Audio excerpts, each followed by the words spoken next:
Hi everyone, I'm Skip from YINGCHI, and for the lecture in this week, we will share something about the application of TMS used in pain. And this is our social media. We will have some lectures, such as the previous lectures will be uploaded on our YouTube channel. And today's topic will go over these 5 aspects. And now let's start. And for pain, there is nociceptive pain and neuropathic pain. For nociceptive pain, it is caused by activity in neural pathways in response to potentially tissue-damaging stimuli. And it is mainly included post-operative pain, mechanical low back pain, which is opposite to the neuropathic low back pain, and sports, exercise injuries, and arthritis. And for the neuropathic pain, it is resulted from primary lesion or dysfunction in nervous system, and it may conclude the post-traumatic neuralgia and the neuropathic low back pain, central post-stroke pain, trigeminal neuralgia, and complex regional pain syndrome, and phantom limb pain. And they have different feels about this pain. For the nociceptive pain, it may feel the tenderness, itchiness, stiffness, and for the neuropathic pain, the feels is like burning, stabbing, and like to be shocked by electric. So for neuropathic pain, it has a new definition and by the neuropathic pain, which is led by the IASP. It says that pain arising as a direct consequence of a lesion or disease affecting the somatosensory system. And neuropathic pain has affected approximately about 8% around the world. And for the spinal cord injury, which may cause 67% of patients in the central neuropathic pain. So this is really important to discover the management for the neuropathic pain. And the clinical manifestations for the neuropathic pain, which is complex and diverse, and patients suffer from neuropathic pain may have more than 3 months the course, and usually the painful area coincides with the damaged area. And it can seriously affect the work and life of patients, often accompanied by mental disorders. And it has certain characteristics, and it can happen spontaneously when the patients are at sleep, and it may cause hyperalgesia, and which means increased pain response to normal pain causing stimuli. And the nature of pain is not all the same for each person, and it may cause itching or other discomfort. So among these pathogenesis of neuropathic pain, the central sensitization is the most important factor in its formation and development.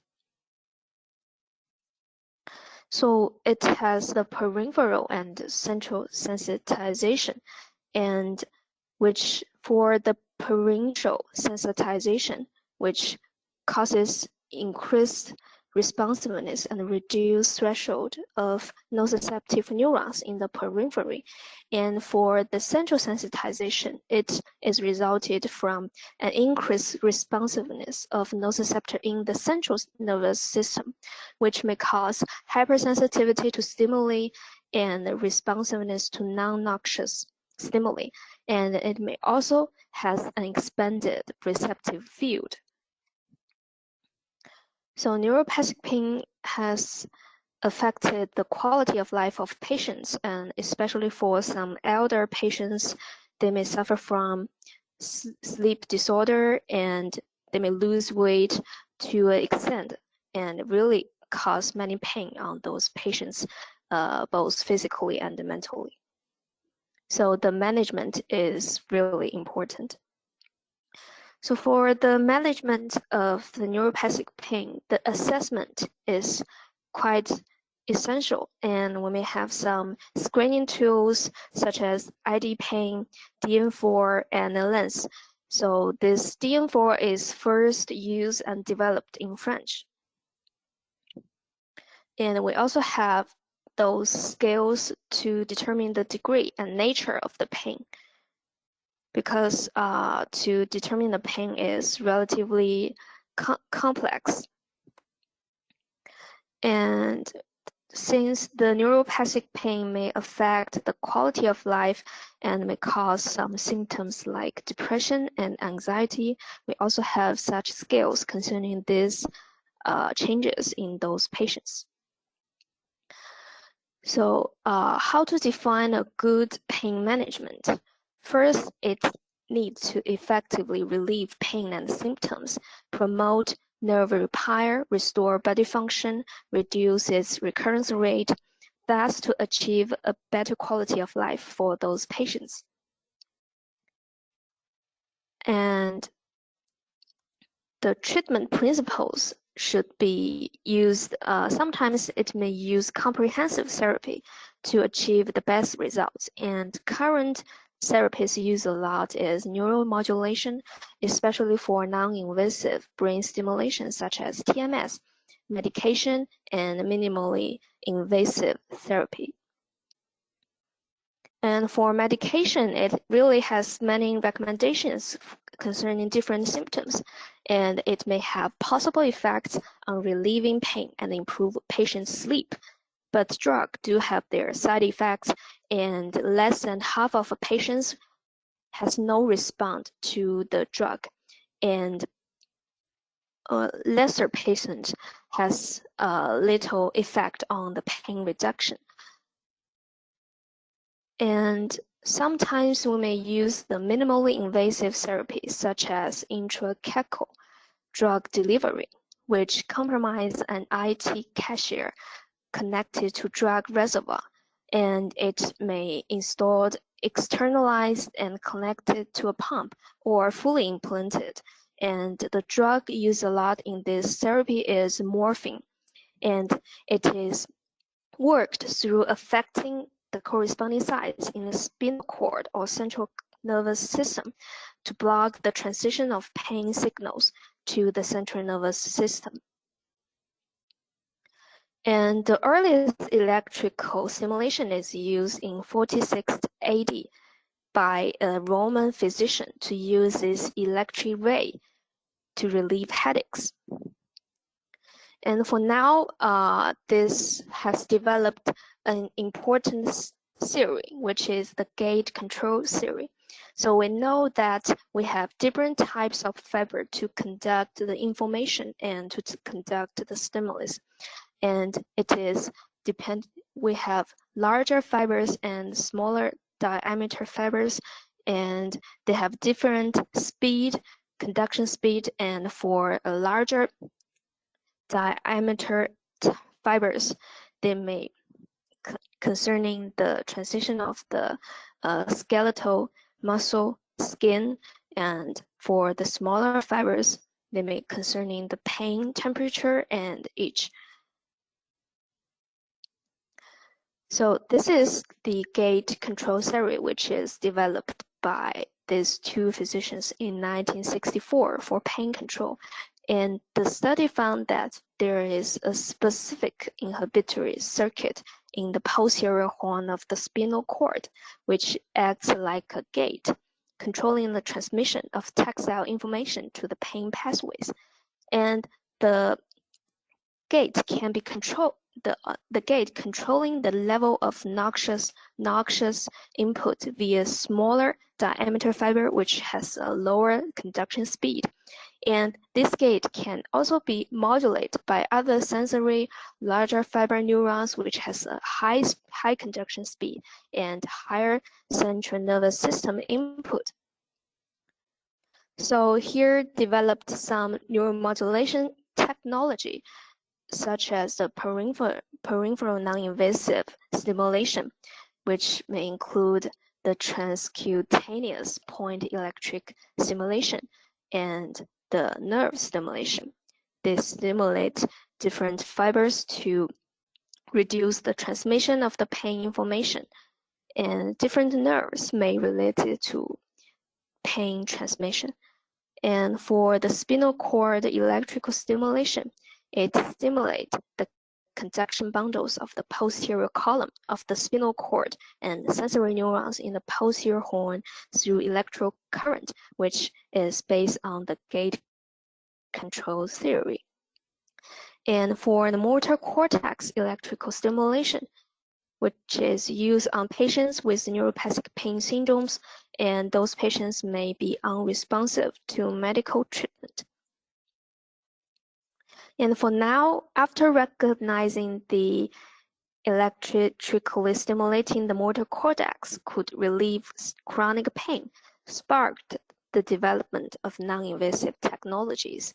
And this study in 2006 has said that all types of RTMS session, whatever the target, and those targets are on the M1, significantly relieved pain. And after that, we also have the International Association for the Study of Pain, and they have published the guidelines for pain treatment research in 2015. And IASP is a leading organization and conducting the globally study and practice of pain and pain relief. It has recommended RTMS can achieve better results on facial neuropathic pain, and they have showed us that RTMS can apply on many kinds of pains, and it is all evidence-based. So here is the recommendation from the evidence-based efficacy of RTMS in motor, mainly in motor, primary motor cortex and DLPFC in 2019. And they have a A-level recommendation for high-frequency RTMS of motor cortex contralateral to pain side. And for the low-frequency RTMS, they also have a B-level recommendation. So TMS can really apply to many kinds of pain. And for the migraine, which is confirmed by FDA in 2013. And TMS can also use in many fields, and we have already done some of the lectures. So how TMS works in treating pain. I have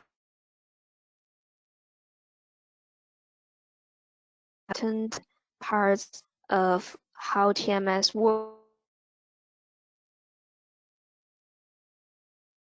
works. And first, we all know that a high-frequency RTMS can excite the motor excitability, and the RTMS can inhibit excitability. So TMS can affect the excitability of the cerebral cortex, and it can affect the plasticity of the nervous system, and it can change the blood flow and the metabolism in brain. And it can also work on to affect the neurotransmitter and its gene expression, such as BDNF. And for the important pain metrics, many studies has said that there may be a main pain metrics in the brain. And for the medial network, it is mainly consisted by ACC and PFC. And it is mainly concerning the affective dimension of pain. And for the lateral neuron network, it is consisted by the S2 cortex, lateral thalamus, posterior insula, and it is concerning the sensory dimension of the pain. And thus we can conclude that we have some certain modulatory regions, and the most frequently used is M1 and DLPFC for TMS. So the pain metrics related to the sensory of the pain, motor and cognitive function, and autonomic nervous system. And the neuropathic pain may be the result of maladaptation of the pain management network above the spinal cord, and it is usually accompanied by weakening of the regulatory functional connection from the prefrontal lobe or primary motor cortex. And the high-frequency RTMS on DLPFC, especially the left DLPFC and primary motor cortex, can relieve the pain, but their respective mechanism of action may be different. And for the primary motor cortex, it is frequently used. And if you stimulate the motor cortex, it may directly activate the downward pain control system from top to bottom. And if you stimulate DLPFC, it strengthens the motor cortex and regulates the emotional state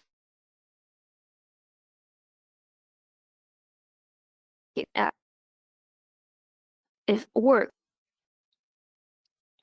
And in many studies, they have found that people with chronic pain has a number of changes in their primary motor cortex function. And TMS concerning with other measuring tools such as MRI, fMRI, and EEG, MEG can found the neural slot. And for the disorders of upper and lower conduction pathways, and the pain and the stimuli may cause the hyperreactive of the pain and stimuli may caused by some changes in their peripheral, spinal, and supraspinal mechanism, and thus they have at level sensory hypersensitivity, and they may found large gray matter lesions in their brain. Thus, this increased at level neuronal excitability, and injury-reduced supraspinal changes may cause below-level neuropathic pain. And there may be also some changes, and their regions may show some impairment of the excitatory and inhibitory balance. And these changes on their GABA neurons and ANAC may cause the activation of ascending pathways simultaneously and contributes to neuronal hyperexcitability and neuropathic pain following spinal cord injury. And RTMS on the primary motor cortex may restore defective intercortical inhibition in chronic neuropathic pain.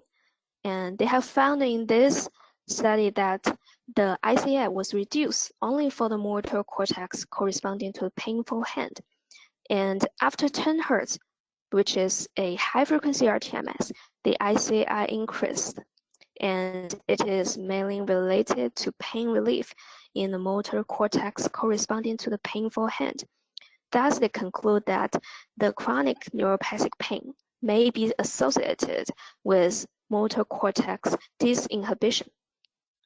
Thus, the impaired GABAergic neurotransmission related to some aspects of pain or to underlying sensory or motor disturbance.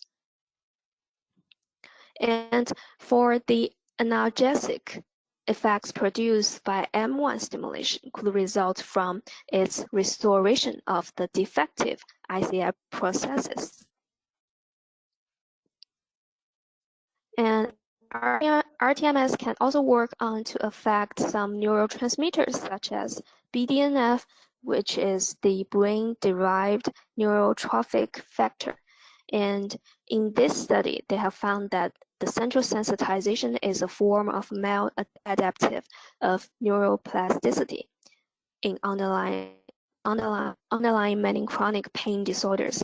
And the BDNF is driving force behind the neuroplasticity, and it is therefore crucial for neural maintenance and repair. A high-frequency rTMS over the hand area M1 alleviates acute central neuropathic pain in the early phase of spinal cord injury and could modulate BDNF and NGF secretion. And here are some applications of TMS used in neuropathic pain and other pains. So for a high-frequency rTMS in migraine, and this study they have formed a primary outcome, which is the reduction in headache frequency and severity. They use a figure-8 coil to target the left DLPFC with a high frequency. And they have found that the reduction at 1 month has found in the rTMS group compared to the sham TMS group, and the headache frequency in the rTMS group is more significantly reduced than the sham TMS group. Thus, they draw a conclusion that the high-frequency rTMS in migraine is efficient and safe. And to use the navigated rTMS, high-frequency rTMS in chronic neuropathic pain. They have used a figure-8 coil to target the motor cortex with a high frequency. And as you can see, more than half of our patients have a significant level of pain relief. And for those patients who have a lower pain history lower than 5 years may benefit significantly, and thus the earlier rTMS treatment is recommended. And as you can see, compared to the sham TMS group, and as you can see in many different pains, it has a relatively significant pain reduction rate. And for the fibromyalgia, the active rTMS group shows a significantly reduced pain intensity from day 5 to week 25, and these analgesic effects were associated with a long-term improvement in terms related to quality of life, including their fatigue, morning tiredness, general activity, walking, and sleep, and were directly correlated with changes in intracortical inhibition. Thus, they draw a conclusion that TMS may be a valuable and safe new therapeutic option in patients with fibromyalgia. And in this study, they have used a figure-8 coil to target the left motor cortex with a high frequency. And in the trigeminal neuralgia and post-stroke pain syndrome, and both of the groups of patients, the real rTMS has a greater improvement in scales than the sham TMS group, as you can see in these figures, and they're evident even 2 weeks after the end of the treatment, and no patients experience adverse effects. So they draw a conclusion that 5 daily sessions of rTMS over motor cortex can produce long-lasting pain relief in patients with trigeminal neuralgia and post-stroke pain syndrome. And they have used a figure-8 coil with a relatively high frequency in the motor significant reduction in the pain for the pain after spinal cord injury. And the participants in this study has incomplete lesion showed greater analgesia than those with a complete lesion, respectively. And thus they draw a conclusion that rTMS applied over the hand or leg motor cortex decrease neuropathic pain regardless of any change in cortical excitability. And this analgesic effect is not associated with local changes at the motor cortex level itself. So the protocols used in this study is a figure-of-8 coil to stimulate the motor cortex with a high frequency. And TMS can also work on phantom limb pain. And as a result, as you can see, compared to the sham TMS group, the real RTMS group received decrease more over the course of the treatment through the different followings of follow-up, and after 5 sessions or 1 and 2 months after the TMS treatment. Thus, we can conclude that 5-day sessions of RTMS over motor cortex can produce long-lasting pain relief in patients with phantom pain, and it might be related to an elevation of serum beta endorphin concentration.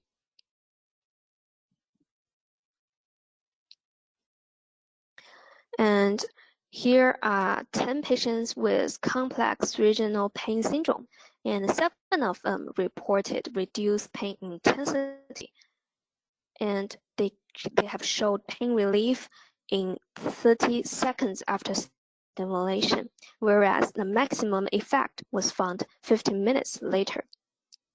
And these findings provide evidence that the complex regional pain syndrome type 1 pain suppression can be modulated by repetitive motor cortex stimulation. And the protocols used in this study is to apply high frequency on their contralateral motor cortex. And for the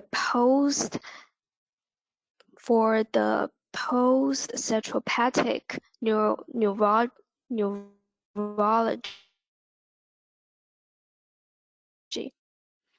and they have applied daily high-frequency RTMS targeted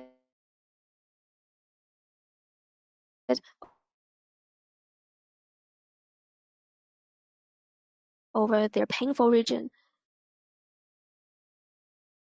His hand or foot shows, and for the stimulation of the motor cortex. And these analgesic effects were associated with long-term improvement in rating scale items related to improvement of quality of life.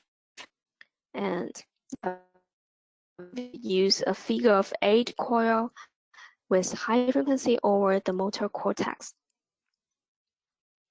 And TMS can also help in neuropathic orofacial pain, and they have quantitative assessments suggested a notable positive change in daily quality of life after the bilateral session of 11 patients.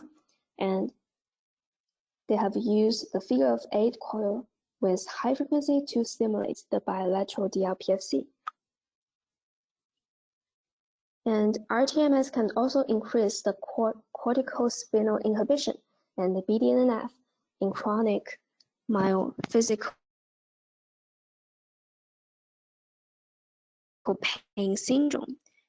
And for a 12-week treatment with motor cortex, they have shown that RTMS reduced their pain scores, reduced the use of analgesic, and improved sleep quality, and no adverse events were observed. And RTMS analgesic effects in chronic myophysical pain syndrome were mediated by top-down regulation mechanism enhancing the corticospinal inhibitory system, possibly via BDNF secretion modulation. And TMS can also help in chronic low back pain. And here in this study, they compared the result with physical therapy group and sham TMS group. And they have found significant reduction in pain scores in the rTMS treatment group, and patients who received rTMS had a lower mean PACE score, and especially also compared with physical therapy. So rTMS can produce safe, significant, and long-term treatment relief in patients with low back pain without evident side effects. And as you can see in this graph, the rTMS group shows a long-lasting effect.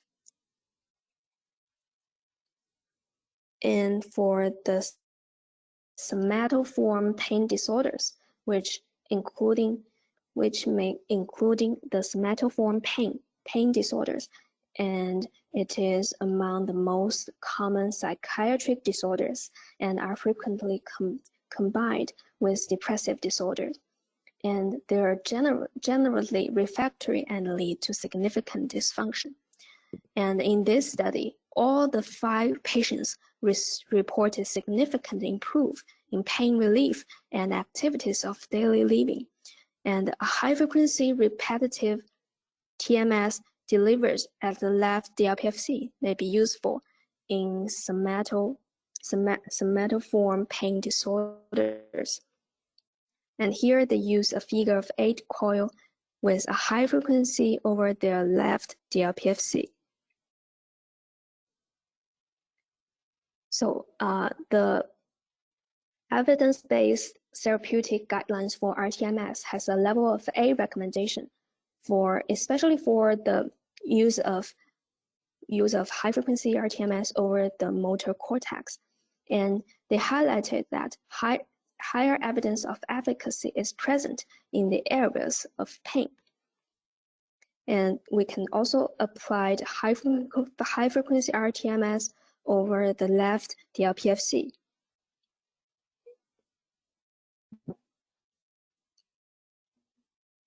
So here are the protocols from international authoritative guidelines, consensus, and reported literature. And we also have an experiential protocols, which is cited from Dr. Zheng Zhong, from Dr. Guo Yi and Shenzhen People's Hospital. And this is the People's Hospital, which is an authoritative and has a rich TMS clinical experience. And they have more than 100,000 annual outpatient volume. So this is another protocols from Dr. Zheng Zhong in West China Hospital.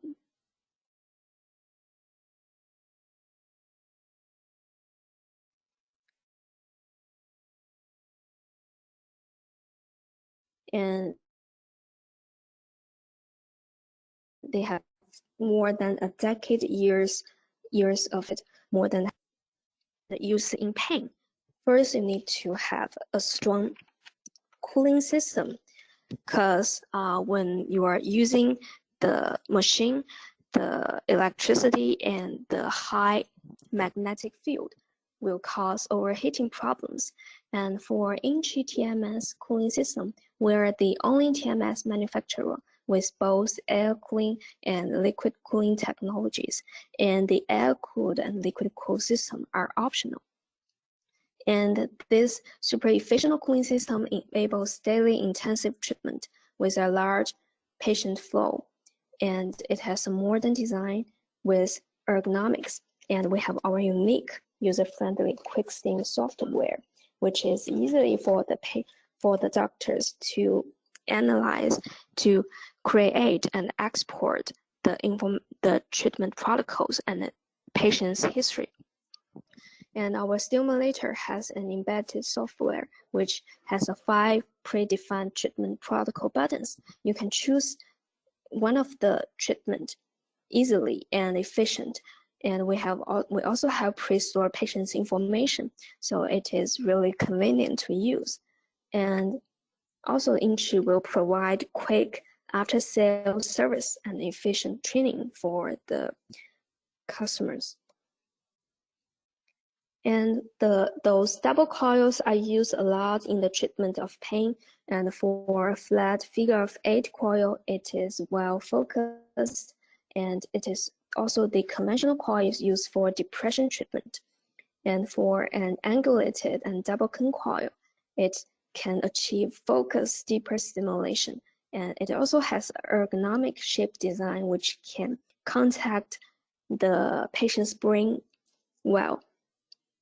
And our coils has its unique designs. And it is lightweight, so it is easy for the doctors to handle. And also, as you can see here, has an intensity adjustment buttons and an LCD and single pass button, which is easy to do the motor threshold. The doctor can adjust the intensity very quick. And also, we have a pulse calculator, which can monitor the remaining pulses. So for the circular coil, we have also found some studies about the circular coil used in relieving pain. This is for the stimulation of the motor cortex. It can, through stimulating corresponding hand and forearm area of motor cortex, it can relieve the chronic intracortical differentiation pain. And also through stimulating the vertex, we can also conduct pain treatment concerning migraine. And the circular coil and the single cone coil can also stimulate the periphery. And for the trigeminal neuralgia, it can stimulate the pain area concerning the trigeminal nerves, thus to relieve the pain. Also, we can stimulate the Erb's point, which concerning the pain relief of the brachial plexus injury, and the patients may have upper arm pain. So through stimulate the Erb's point, we can relieve the pain of the patients through this circular and single cone coil. And as for the figure of 8 coil, it is widely used for stimulating motor cortex and DLPFC. And it can be used in many different kinds of pains. So for the double cone coil, it can mainly help in the study of pain, because for the other coils, they cannot stimulate in the deeper areas such as anterior cingulate cortex. And for the double cone coil, it can stimulate in the deeper areas like ACC, and in particular the ACC and the anterior part of medial cingulate cortex are involved in almost all phenomena related to anti-nociception. And because of these areas are relatively deep, so it is better to use a double cone coil to stimulate the areas, to study the pain metrics, to find a more effective stimulation area to better alleviate the pain of the patients. And the double cone coil can also cause less pain compared to a flat figure of 8 coil, because the patients will have lower motor threshold using the double cone coil. And the double cone coil can induce an effective magnetic field at depth without increasing the electrical field intensity in the superficial cortical regions. Thus, it can reduce the scale pain. And here you can see that the figure of 8 coil is rather focused, but it can only stimulate a depth at 2.5 centimeters. But for a double cone coil, it can induce higher and wider spread electrical fields that have better ability to stimulate deeper brain regions,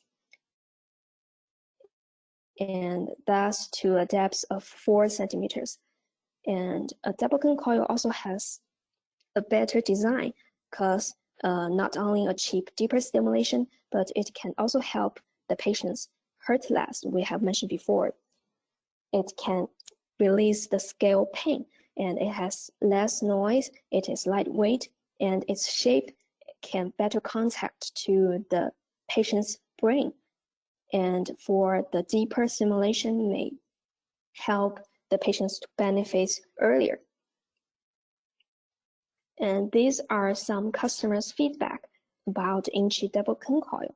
And they have said many patients have used the double coil, and compared to the other coils, it can help patients benefit earlier, and it has a better contact. And currently, so like these patients, they have already used double coil in schizophrenia with auditory hallucination, in tinnitus, OCD, and in depression. These are the references for the evidence-based protocols in our fourth part. And that's all for my presentation.